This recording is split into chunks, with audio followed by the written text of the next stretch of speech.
Scent गमकौआ धनी सटैबो पंजरवा हो। मारी के सेंट गमकौआ धनी सटैबो पंजरवा हो।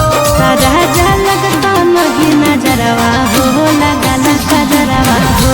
राजा लगता नहीं नजरवा हो लगल कजरवा हो।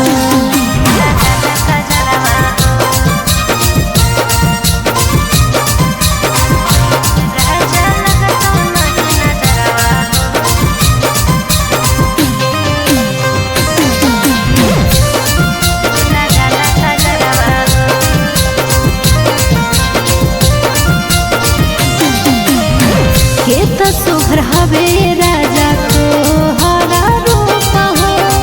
देखी सारा माए जाए सूरज के धूप हो।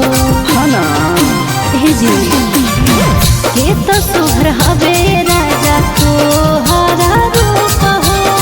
देखी सारा माए जाए सूरज के धूप हो।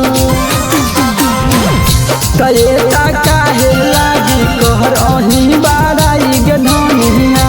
तू लगही दूध के मलाई गे धनिया। नहीं भूखल नहाई सुखल नदी नहरवा हो। नहीं भूखल नहाई सुखल नदी नहरवा हो। राजा लगता नहीं नजरवा हो लगल कजरवा हो। राजा लगता नहीं नजरवा हो लगल कजरवा हो।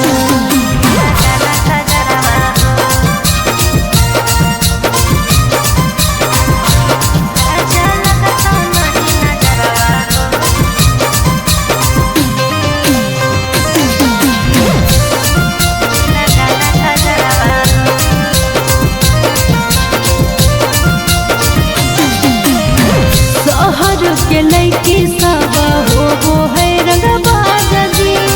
मुकेश सजनवा गोलू तोहरे पर है नाज जी।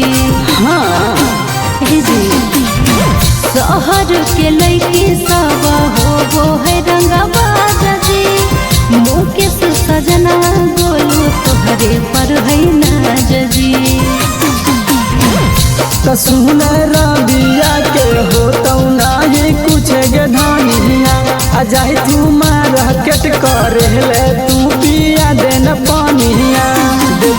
नहीं लियाई तो बोला सोना कपैबुआ